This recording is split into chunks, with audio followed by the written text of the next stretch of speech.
Muchas gracias por estar acá compartiendo esta presentación, ¿no? O sea, no lo puse desde el punto de vista de la generación de un teórico, sino desde el punto de vista de exponer algunas reflexiones y exploraciones que hemos ido desarrollando a lo largo del taller, o experiencias que particularmente he tenido en el taller 4 y algo en mi experiencia profesional.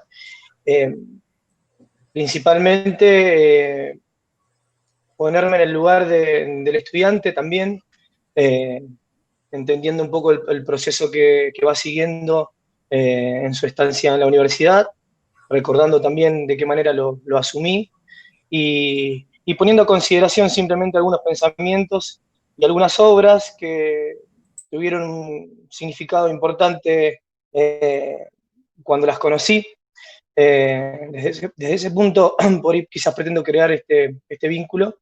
Creo que luego cualquiera puede hacerlo también. Creo que la formación de cada uno en el trayecto como estudiante o como arquitecto va encontrando esas obras o esos momentos o esos hechos o viajando encuentra por ahí imágenes que de alguna manera nos van formando y impactan luego en lo que producimos como profesionales. Bueno, voy a compartir mi pantalla.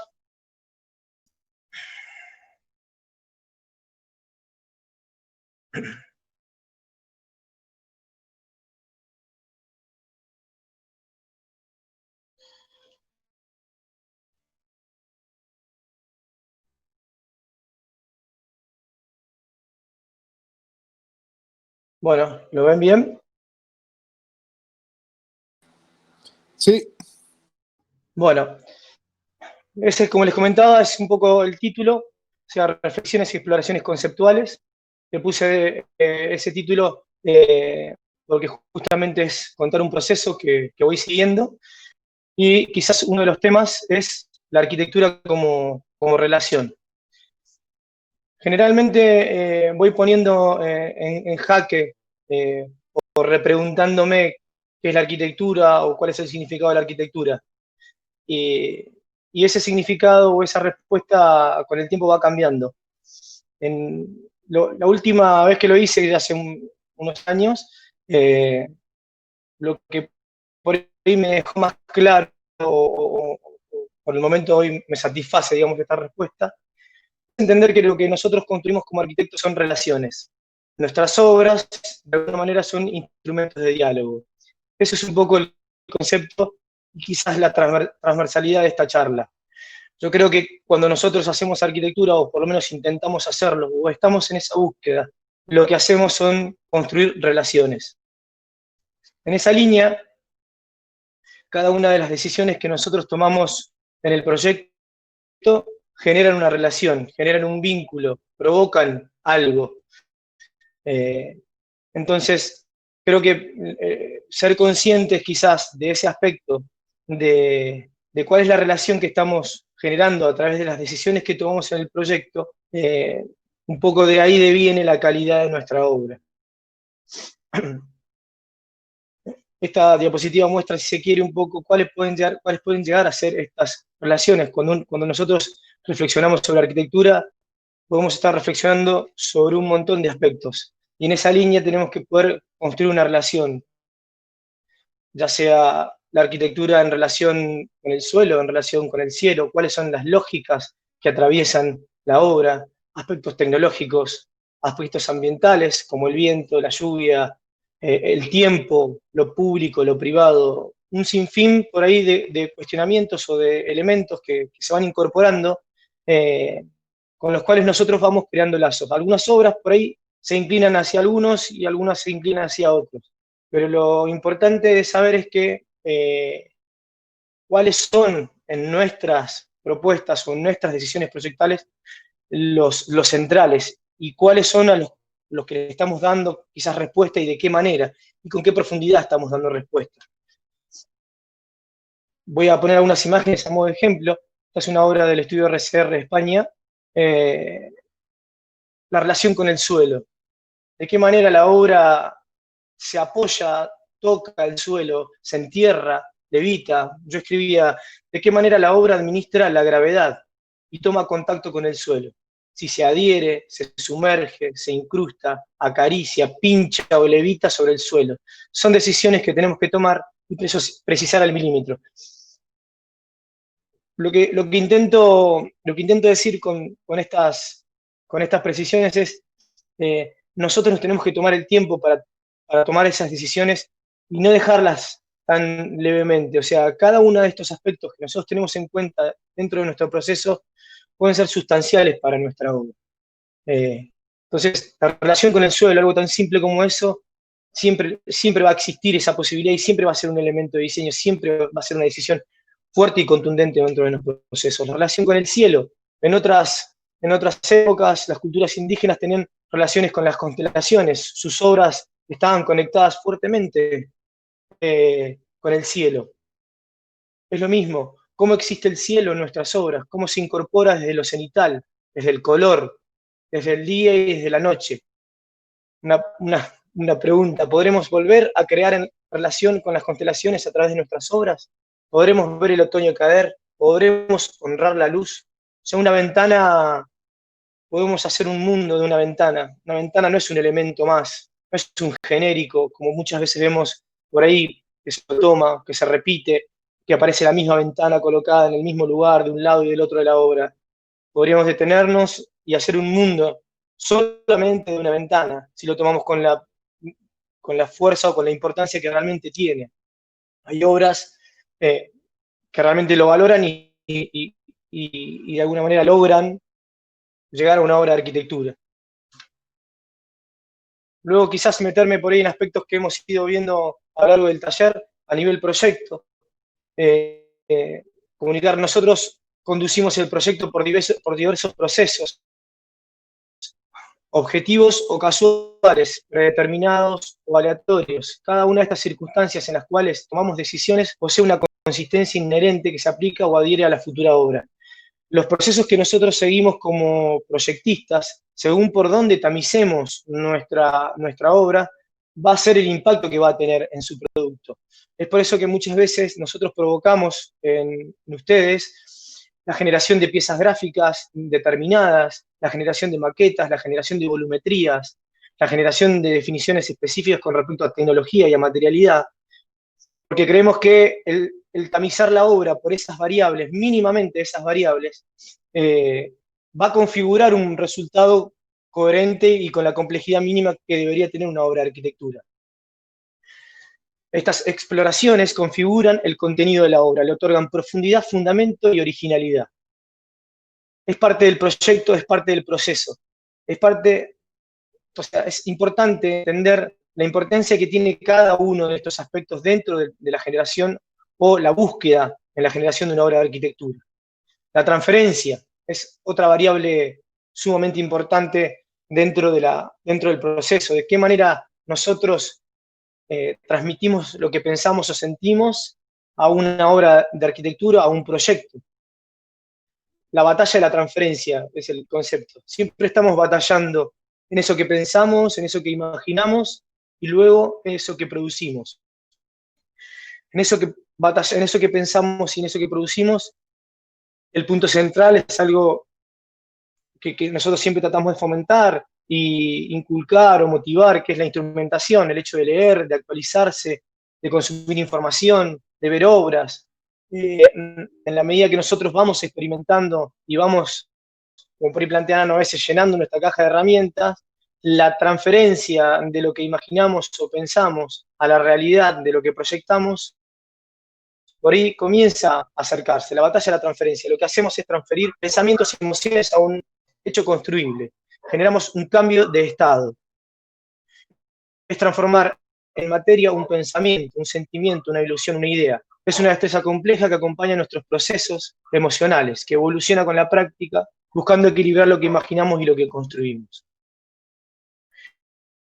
Creo que en este punto es de vital importancia saber dónde estamos parados y cuando las cosas no nos cierran o cuando el proyecto por ahí no es lo que nosotros deseamos, bueno, hay algo en la instrumentación que por ahí no nos está dando la herramienta. Quiere decir que tenemos que seguir nutriéndonos, que tenemos que seguir avanzando, que seguir incorporando más conocimientos para poder acercarnos más a eso que por ahí pretendemos lograr. Las lógicas. Muchas veces hablamos de las lógicas, de cuáles son las lógicas que atraviesan nuestros proyectos. Este es un edificio de Rafael Iglesias, en Rosario. ¿Cuáles son las lógicas que atraviesan nuestras obras? La lógica, la etimología de la palabra tiene incluida, digamos, la palabra razón, o sea, el razonamiento es la facultad del ser humano de pensar y de reflexionar. Quiere decir que incorporar un argumento, incorporar un razonamiento a cada una de las decisiones que nosotros tomamos en la obra o en nuestro proceso es de vital importancia. No son cuestiones al azar o superficiales. Nosotros tenemos que construir, a medida que vamos avanzando en nuestros procesos, tenemos que construir fundamentos, tenemos que construir argumentos, tenemos que, cada decisión que vamos tomando a medida que vamos desarrollando nuestros proyectos, tiene que ser una respuesta a algo, tiene que ser un argumento, tiene que generar un contenido para nuestra propuesta. Lógicas formales, lógicas estructurales, ambientales, cromáticas, infinitas lógicas puede llegar a tener una obra.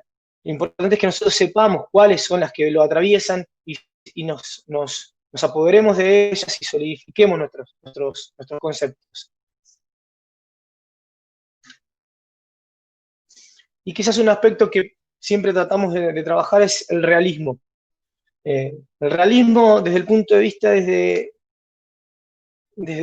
qué es lo que estamos proyectando, que muchas veces lo hablamos en el taller, el hecho de quizás tratar de corrernos del proyecto de una maqueta y de un dibujo para corrernos al proyecto de una realidad.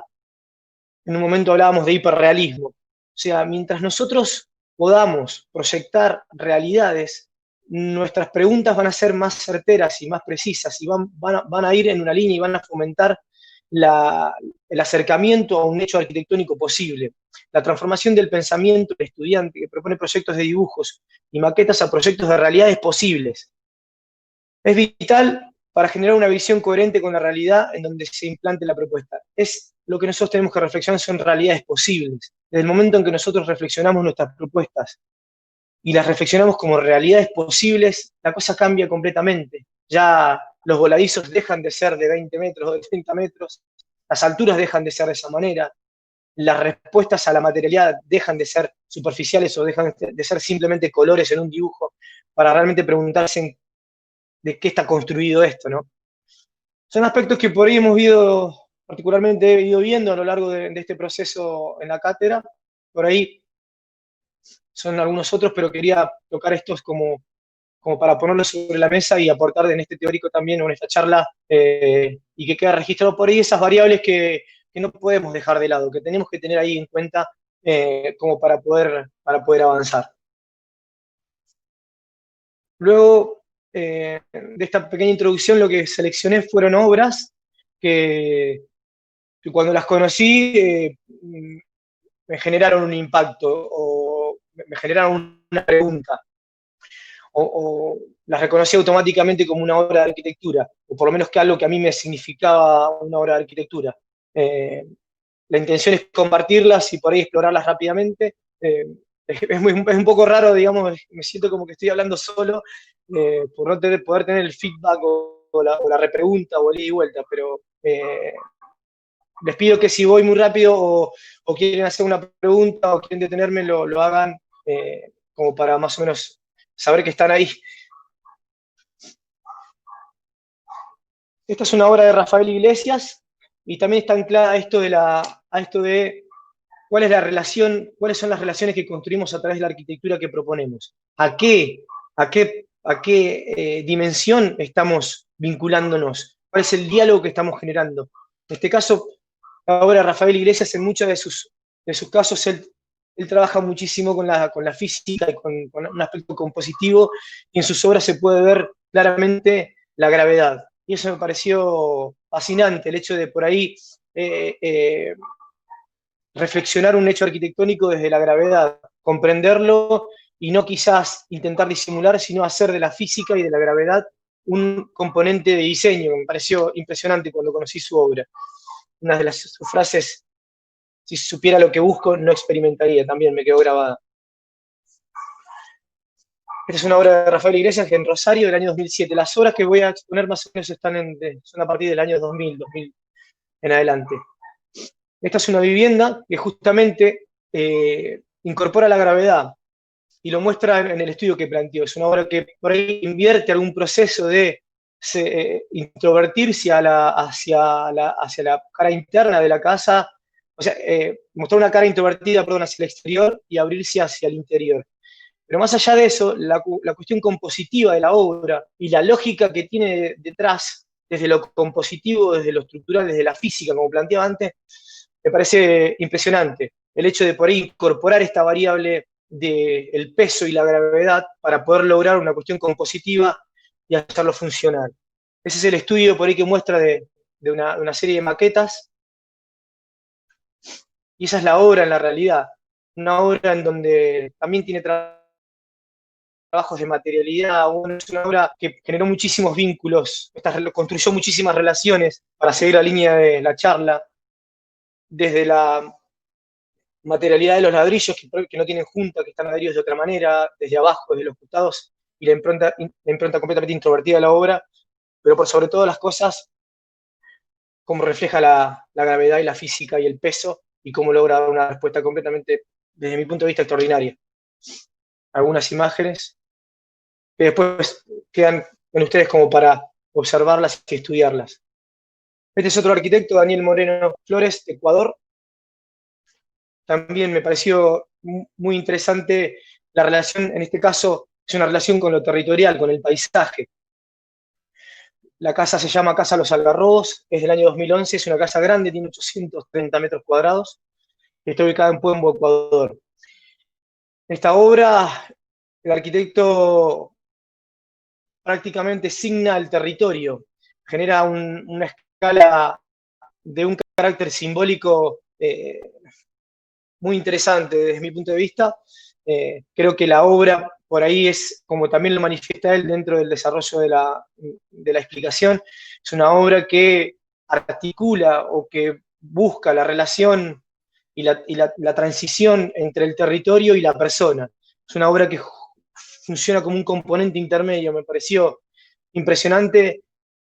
Esas obras que por ahí así como que no entendés qué es lo que está haciendo y por qué, y de golpe comenzás a ver el fundamento y sí, y es una obra que de alguna manera es una referencia y intenta de alguna forma hacer empatía con la escala, con los visuales y con el entorno paisajístico. Son una serie de vigas de 8 metros de altura que se encuentran acostadas, verticales, y van generando relaciones con las ópticas que tiene el morro donde está ubicada.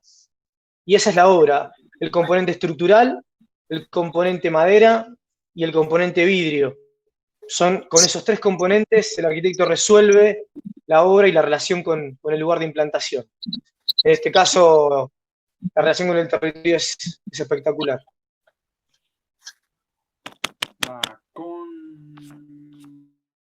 Sí, alguien está hablando ahí. Después otro aspecto que también es importante, que es otra de las relaciones que están marcadas en la primera diapositiva, la obra también manifiesta relaciones con el día y con la noche, con las diferentes estaciones del año. Es vital importancia tener en cuenta eso. Nosotros, o sea, una obra se comporta de una manera a lo largo del día y se comporta de otra manera a lo largo de la noche. Se comporta de una manera en otoño y de otra manera en invierno, en verano y en primavera.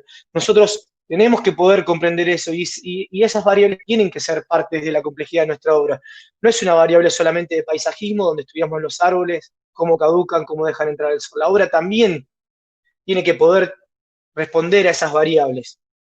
El día y la noche, cómo la noche consume también, se mete adentro de la obra, cómo la obra comienza a transparentarse y empiezan a generarse nuevas espacialidades y nuevos aspectos.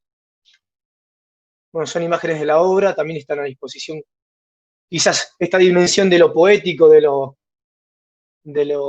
sensorial, también trabajada, y quizás la mayoría de las obras van a tener esta respuesta tecnológica sumamente pensada, desde el soporte, como se pueden llegar a ver ahí los vidrios, a una estructura de madera, O sea, cada detalle hace a que la obra realmente pueda concretarse y resolverse y pueda realmente dejar a la luz lo que realmente importa. Imágenes de la construcción y el montaje, los planos de funcionamiento, también queda a disposición. Esta es otra obra del Profe, yo estudio TUF. tengo, Sí, profe, ¿me discúlpeme, escuchó? ¿a qué se refiere cuando se dice desde lo poético? Yo lo Bien, escuché varias veces, pero realmente no lo interpreto yo. bien. Desde lo poético, yo lo que entiendo es que por ahí es como que atraviesa una dimensión completamente diferente. Quizás rompe con lo literal, digamos, con lo que está ahí expuesto por sí a la vista de todos, sino es como que es como algo que va por otro carril. En esta imagen, no sé, es prácticamente una imagen, no sé, onírica podría decirse, es como que ahí existe el reflejo, es como que el paisaje y la obra se funden, se pierden, hay una búsqueda de algo, o sea, ahí no hay un suelo, no se ve una columna, no se ve un apoyo, es como que la obra comienza a desprenderse y a hacerse parte de ese territorio. Lo entiendo de esa manera, por ahí es extender quizás la literariedad y buscar una cuestión por ahí más allá de ese aspecto. Por eso por ahí ponía esa imagen como que una cuestión de otra dimensión. No sé Gonza, ¿puedo, si te sirve. Gonza, Sí, ¿puedo aportar? sí. Sí, Sí. Lo aporto porque creo que en las distintas convenciones y en la primera charla que dio Nano hablamos mucho de lo poético para este trabajo, que tiene una carga alta de eso, ¿no es cierto? ¿En qué sentido? Yo creo, ¿no?, que cuando nos referimos a lo poético de la arquitectura, a nosotros se nos figura permanentemente la poesía desde lo lírico, nos va desde lo escrito, una canción.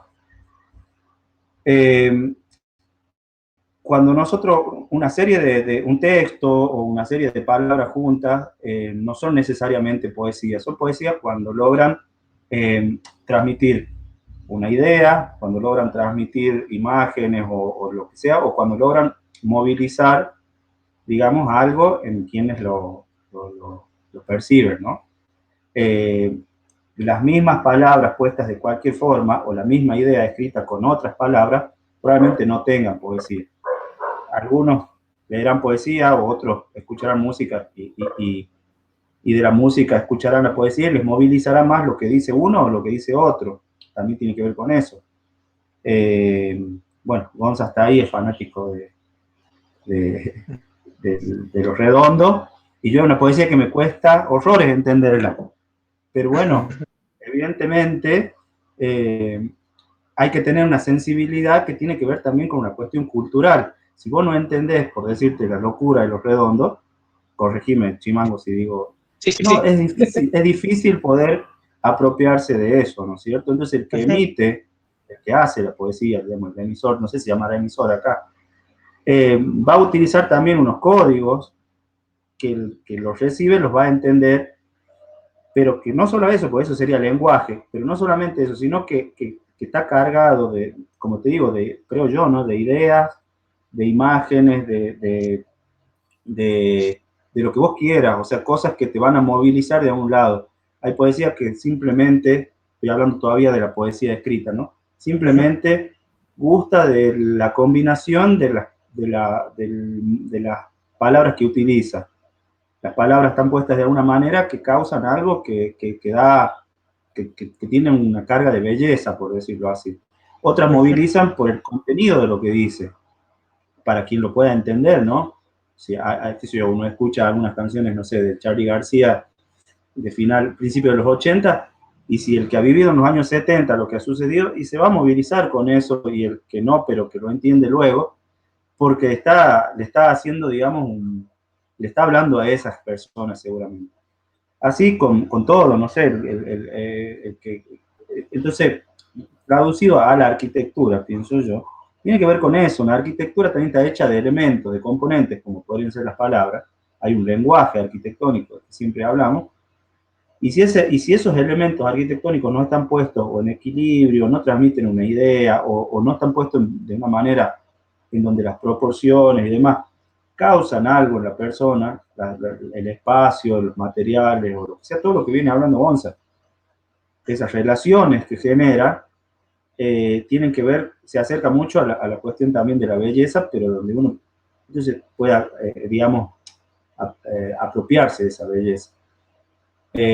Así como hay una arquitectura brutalista y en otro extremo por ahí, o no sé si en otro extremo, una arquitectura, no sé, que es el high-tech, cada uno es portador de una belleza y también de una poesía que moviliza, motiva o causa algo en quienes lo pueden apreciar. Y eso por ahí la poética, no es, hay una, vos ves un edificio y te mueve, y algo te mueve, te moviliza. A todos los días del pasado. Y hay otra que no, aunque funcione perfectamente, aunque esté tecnológicamente resuelta de una manera brillante, es una arquitectura que no dice nada, no transmite nada. Lo mismo pasa con las canciones, lo mismo pasa con las rimas de la poesía en definitiva. Gracias, Marito. Bien, gracias. ¿Estoy bien, Marce? Sí, sí, bien, bien, bien. Bien. Algo se interpreta. Bien. Bien, bien. Gracias, Bueno, muchas gracias. es una búsqueda, es una reflexión. Quizás te des cuenta cuando lo veas, cuando por ahí dentro de tus obras logres por ahí algo que te sorprenda y quizás estás por ahí encontrando algo así. La intención, un poco, bueno, eh, sigo avanzando, es que justamente como el trabajo de ustedes es de vivienda, seleccioné estas obras que por ahí tienen la escala de vivienda y por ahí van justamente haciendo hincapié en estas variables que pueden llegar a serles útiles. Bueno, ahí están a disposición los planos. Esta es otra obra que también me sorprendió.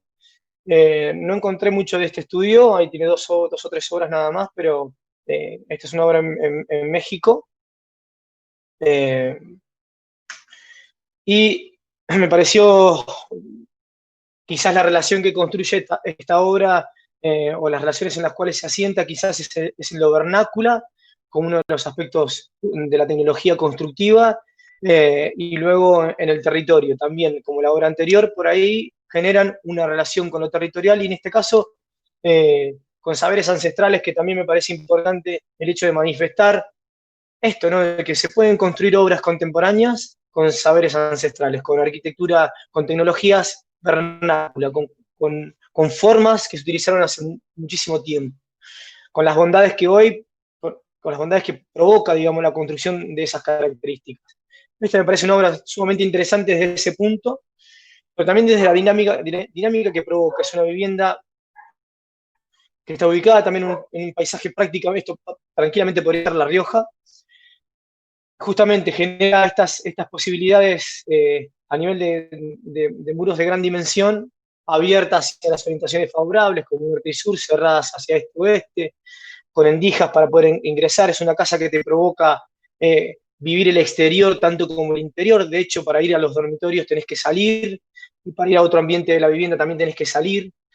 Por lo tanto, es como que esa relación entre el paisaje, entre el territorio, el interior y el exterior, es como que siempre está en una constante dinámica, eh, con lo cual me pareció también muy interesante.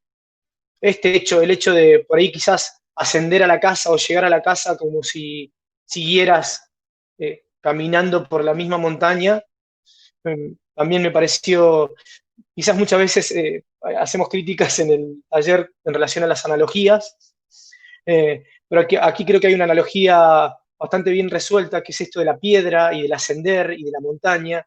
Y aquí hay una analogía justamente de eso en el acceso a la vivienda. Y quizás hay un impacto que por ahí no se nota, no está literalmente expuesto, pero en esta vivienda no hay vehículos, porque los vehículos se dejan a unos 300 metros, creo que están ubicados, y luego se tiene que llegar caminando, siguiendo, digamos, fomentando la conexión con el territorio de una manera mucho más profunda y despojarnos por ahí quizás del urbano de la ciudad para poder llegar a la obra. Con lo cual también me parece una decisión importante el hecho de dónde ubicamos el vehículo, dónde lo ponemos, que siempre es una interrogante en la obra residencial. Puede que funcione, a algunos les parecerá bien, a otros les parecerá incómodo, pero la decisión está tomada por la obra y el impacto en el paisaje creo que se verifica. Son imágenes de la obra. circunstancias posibles, la materialidad, el día y la noche, cómo comienza ese diálogo, esa cercanía.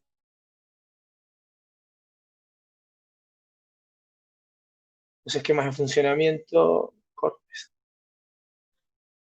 Esta es una obra en España de otro estudio de RCR. Es una obra de otra dimensión, es una obra de 800 metros cuadrados, que también en este caso toma un poco, como lo planteaba al principio, la relación de la obra con el suelo y con el paisaje existente. De qué manera la obra se apodera del suelo y cómo genera una conexión con lo inmediato, y las cuestiones tecnológicas también son principales dentro de esta obra. Es una obra que se encuentra en un contexto rural, en un lugar donde está bordeado por arroyos, sobre una pequeña colina. La obra se posa en ese lugar y poco a poco comienza a ser parte de eso. Cuando vi esa imagen, yo, no sé, imaginé automáticamente que un pájaro en un árbol de esos que está ahí tiene el mismo impacto que la obra en ese lugar. Es como que se logró una conjunción desde la materialidad, desde la escala, desde el ritmo, desde lo sombrío, desde muchos aspectos que, a pesar de la dimensión de la obra, creo que logra integrarse con claridad en el entorno paisajístico, y es como que terminó de entender y de configurar un poco cómo se antropizaba ese sitio. Me pareció interesante. Luego, cuestiones en donde la cocina se relaciona con un espacio de huerta, el espacio de público se relaciona con un espacio de agua y de proyección, cada dormitorio tiene su propio patio, existe una circulación que va, una especie de palier que va vinculando cada uno de los lugares,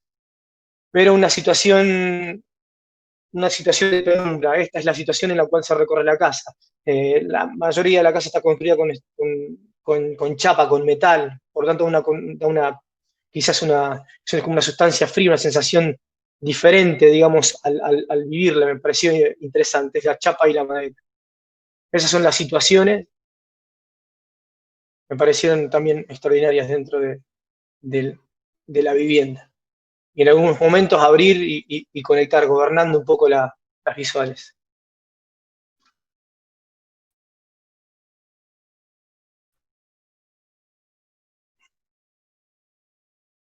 Este corte me pareció fantástico también, el hecho de por ir viendo los niveles que se tenían y cómo la obra, para llegar a diferentes lugares, va con una inclinación, o sea, no es plana, sino va subiendo levemente hacia un lugar, hacia otro. Esta es una casa para una pareja, donde provocaba la distancia, querían una casa que les permitiera encontrarse, pero también tener sus espacios independientes y poder experimentar también la introspección. Eso está un poco en la memoria y me pareció también interesante. Y ahora vienen una serie de obras japonesas, de unos arquitectos japoneses que también me provocaron un impacto muy fuerte en la concepción del espacio, en la concepción de la materia, en la concepción de la arquitectura. Es Ryu Nishizawa, y esta casa se llama Moriyama House, quizás ya la conozcan. Es una casa que está ubicada en Japón, ahora tengo la ficha, está ubicada en Japón. La casa está constituida por 10 bloques, 10 elementos que le dan la posibilidad al dueño de la vivienda de poder alquilar algunos lugares y poder vivir de una manera independiente en ese mismo contexto. Es una casa que también rompe fuertemente con lo público y lo privado, por el hecho que va diseminando la volumetría y va generando espacios autónomos. Son 10 cajas donde hay baños, hay cocinas, hay espacios públicos, hay espacios de dormir, hay espacios de un nivel, de 2 niveles y de 3 niveles, y los espacios entre espacios son los que configuran esta especie de pequeña urbanidad interior, que también se suma como espacio público, pero privado. Está en esa dualidad constante la obra, y este hecho de por ahí, de que el cliente decida cuántos espacios de su casa puede alquilar y cuántos puede utilizar él de manera independiente, me pareció fantástica la obra. La escala de la obra y cómo se va moviendo dentro de los espacios reducidos que existen en Japón, me pareció sorprendente. Las diferentes posibilidades que se van generando, las relaciones, los espacios intersticiales, muchas veces hablamos de ellos, y cómo los volúmenes van conectándose, cómo las terrazas también son elementos importantes dentro de la obra. No hay un espacio desperdiciado, no hay un milímetro cuadrado desperdiciado dentro de este tipo de vivienda. El hecho de por ahí quizás de romper esa concepción quizás de la caja y de los ambientes adentro como para explotarla y ir por otro lado, me sorprendió cuando la conocí. Ese tipo de espacialidades se van provocando. Con un cortinado se genera una situación, el acceso a terraza, cuestiones muy elementales. Es una cultura completamente diferente a la nuestra, pero más allá de esa cuestión cultural, creo que hay aspectos resueltos que son motivadores. Este es otro arquitecto que se llama Takeshi Osaka, que quizás va al contrapunto de la obra que vimos recién, la casa Balcón, tiene una superficie aproximada de 48 metros cuadrados del año 2016. Esta obra invierte el proceso. La obra también tiene una escala menor, también capitaliza fuertemente el espacio público, pero lo que hace es generar una cuestión hacia el interior, completamente diferente a la anterior. Se van generando espacios autónomos dentro de la obra y existe un centro del lugar que permite la vinculación de los usuarios. Cada balcón tiene su característica específica, tiene su uso específico. Repito, es una cultura completamente distinta, las dimensiones son completamente distintas, pero creo que a dónde están llevando la vivienda conceptualmente, creo que es interesante conocerlo. Por eso la expongo a la obra. Diferentes situaciones que se pueden llegar a dar. Esta es una casa para una familia, para una pareja y un niño, en donde cada uno va articulando, vinculándose y también generando una relación tanto interna como externa. Diversidad de posibilidades, tiene 48 metros cuadrados. Quizás en nuestra concepción, cerrando algunos elementos, se genera una interioridad muy interesante. Las piezas gráficas, las situaciones que se pueden llegar a generar. Sou Fujimoto, otro de por ahí los referentes. Esta obra también, cuando la conocí, siempre la estoy viendo por el hecho de cómo trabaja los límites. En este caso es la relación con las transiciones y cómo pueden quizás materializarse esas capas de la obra, ¿no? No tenemos exterior, muro e interior, sino en este caso hay una serie de capas que van generando una transición completamente distinta y van generando espacios un poco más híbridos entre el interior y el exterior, pero capaces de por ahí tener autonomía y ser privados. Ahí se puede ver un poco el gráfico, o sea, romper con el interior y el exterior y generar una posibilidad completamente distinta.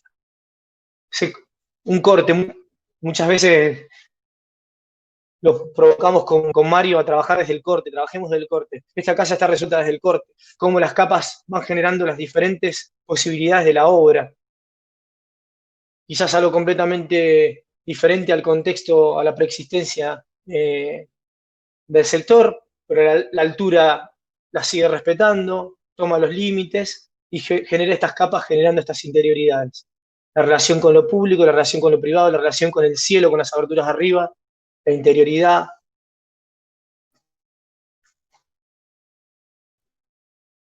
Las diferentes posibilidades de uso.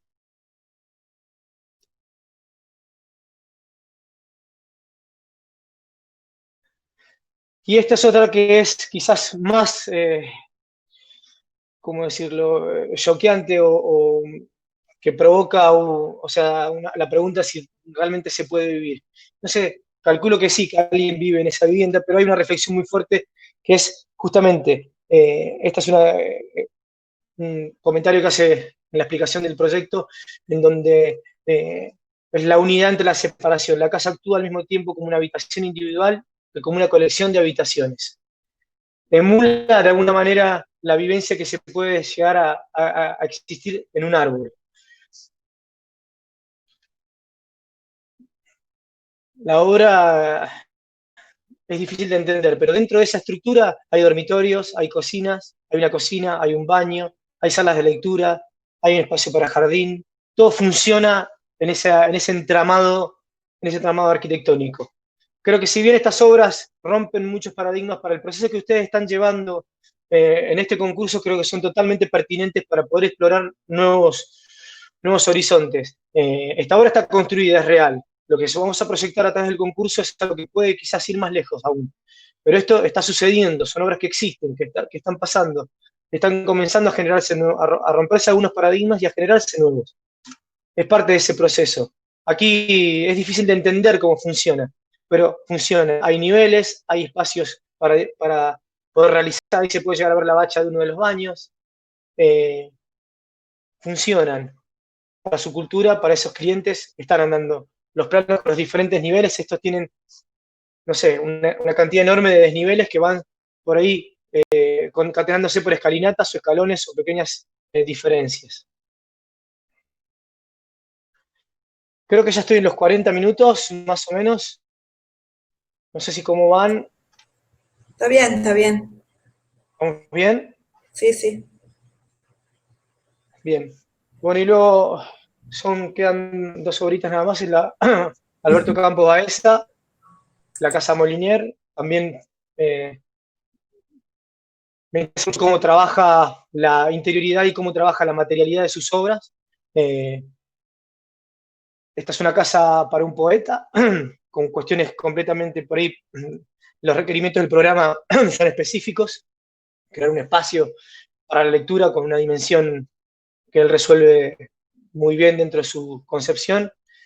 Pero bueno, también aparece una decisión completamente tomada y fuerte en relación al entorno y cómo se gobierna esto de lo urbano, lo público y lo privado. Quizás se lo puedo ver como una medianera, pero la interioridad y las formas de romperla van generando espacios donde ceden algunos espacios a lo público y genera las entrantes hacia lo privado. Retranquea un poco la obra, generando una superficialidad, una mayor superficie del entorno, pero genera estas cuestiones en donde es difícil de descubrir qué es, o es difícil de entender qué es lo que pasa o qué es eso que está ahí. Eso podría ser un museo, podría ser una galería de arte, podría ser cualquier cosa. Y eso también me parece que es interesante, el hecho de quizás no caer en lo literal. La casa que se ve al fondo, tranquilamente uno puede entender que las 2 ventanas que tienen en ese muro son las ventanas de un dormitorio y la otra ventana que está al costado es de un baño. Y las casas, entonces, esto de por ahí no entender bien qué es, o quizás no exponer tanto lo que soy como obra, me parece interesante también. Esto de no comprender bien qué es lo que pasa. Esta cuestión de misterio, de introvertido, por ahí, de ir por otro lado, creo que también es algo que debemos explorar. Las ventanas justas y luego en esa planta que está abajo, flanqueada por estos muros, la obra se abre completamente y desde la interioridad puede tener una óptica completamente distinta del espacio. El plano superior es para el artista, el plano base es el espacio para el vivir y el plano de abajo es el espacio para dormir. Así está reflexionada la obra, así funciona y esa es la impronta y la imagen que tiene.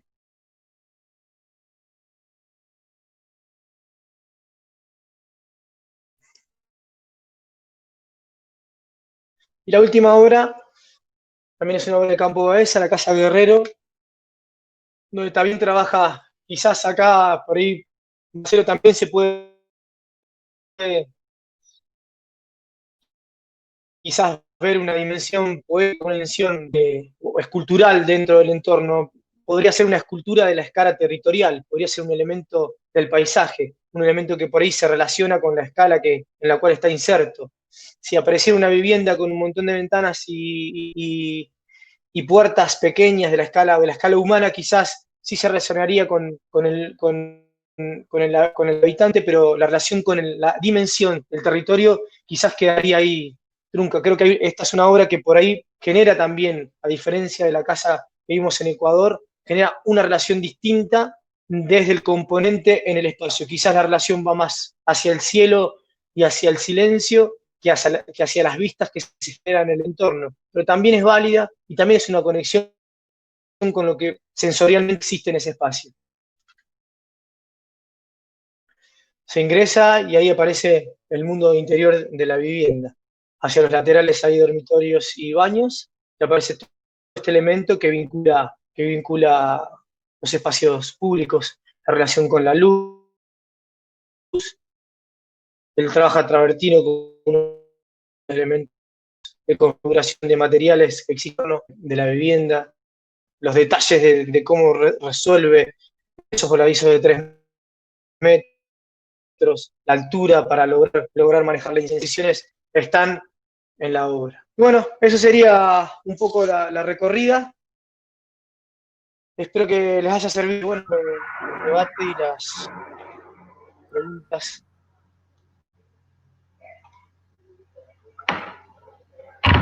Excelente, Chimango, pero ¿me estás debiendo algo vos? No llegué a poner las obras mías. ¿Me estás debiendo algo, eh? Nano me pidió que pusiera unas obras mías, pero no llegué. A ver Una si me das sola. un minuto, pongo una. No, ya está. Pero Una dije sola, ahí va. una sola, aunque fuera. Pero pecaste de humilde acá, ¿eh? Un segundo.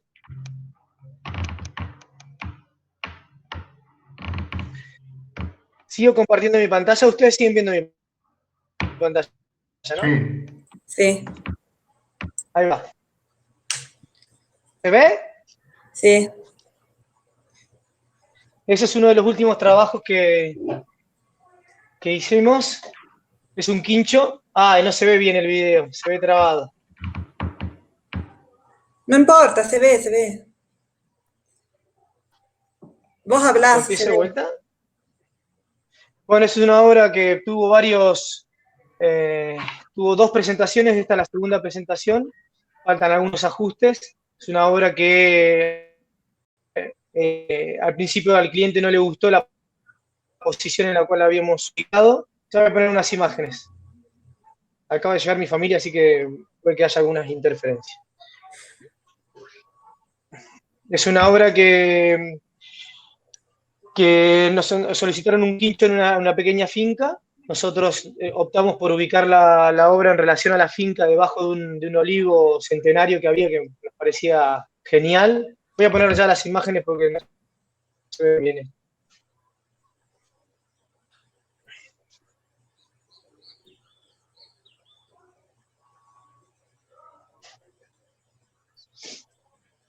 Ahí se va a actualizar. Esa es la obra. La obra genera unas envolventes que generan por ahí una interioridad. El cliente había pedido la necesidad de tener unos estanques para peces y la mesa de pool que tanto le gusta a Mario Cárdenas, la pidieron, hay veces que está ese pedido. Y bueno, generamos una obra con unas envolventes que por ahí generaban esta cuestión introvertida de la cuestión y la relación para la contemplación de los espacios y la gobernabilidad del interior, sobre todas las cosas. Es una obra que esconde completamente las columnas detrás de estos muros, tratamos de eliminarlas y generar estos espacios que pueden llegar a permitir la relación entre el interior y el exterior, con paralelas corredizas. El sector de quincho ubicado hacia uno de los extremos, formando parte del exterior, pero íntimamente relacionado. Apareció también el acceso a terraza, que fue un pedido en concreto. Y comenzó a traccionar. Y esta es la anécdota. Cuando terminó la presentación, el cliente le gustó la obra, le pareció interesante, pero me pidió si podía bajar todos los muros a 1,20 m y poner unas ventanas de la mitad para arriba. Y ahí fue que el planteo fue que no se podía hacer eso porque la obra estaba concebida de esa manera. Existe un relato formal, que existe una cuestión compositiva en donde lo máximo que puedo hacer, le planteé, fue generar una pequeña abertura en uno de los muros, pero si yo hago eso que vos me estás pidiendo, aparecen columnas, aparecen divisiones, aparecen otro tipo de carpintería, no es la obra. O sea, esta obra puede ceder hasta ese punto, el planteo. Y la respuesta fue, yo no tengo que forzarte a vos a que te guste lo que yo estoy planteando, y tampoco yo tengo que forzar mi proceso para adaptarme por ahí a lo que vos estás planteando. Yo llevo la línea del proyecto hasta un punto, y si seguimos, bárbaro, y si no, bueno, también es dentro del proceso también puedo llegar a decir que no, y obviamente no de acuerdo, pero creo que también es parte de la negociación y de la elección también del cliente. Ahí está, apareció por lo menos Nano. Bueno, muy bien, excelente. Esto es lo último que hicimos. Bueno, Podría dejo de ser compartir. claro, podría ser que digas unas palabras finales, que Katia deje de grabar y seguimos el debate ya con la cátedra. Bien, a ver qué saco, dame que voy a sacar la pantalla acá. Te queremos ver de nuevo y bueno, una síntesis. Sí. Ahí ya dejé de compartir, ¿cierto? Sí, Ahí estoy. está. ¿Ahí me ven? Sí. Ahí está. Bueno, espero que les haya sobre todo servido. Quise sumarme a este proceso que están siguiendo con la vivienda, a incorporarles algunas de las obras que habían sido significativas para mi proceso. Y estoy viendo a lo largo de ayer en algunas instancias. Creo que es maravilloso estar en este camino, creo que si logran dedicarle el tiempo que realmente merece la arquitectura, pueden llegar a hacer de su trabajo algo que prácticamente no lo sientan como tal. Creo que la dimensión de la arquitectura lleva su tiempo, encontrarla, quizás cuando tengamos, no sé, 60 años vamos a llegar a estar encontrando alguna precisión, algún acierto, pero creo que el hecho de capacitarnos, el hecho de estar atentos a lo que sucede, de actualizarnos y principalmente de trabajar duro porque esto se encuentra dedicado, o sea, esforzándose y trabajando fuerte. Así que bueno, a disposición de lo que necesiten y espero les haya servido. Felicitaciones, muy bueno.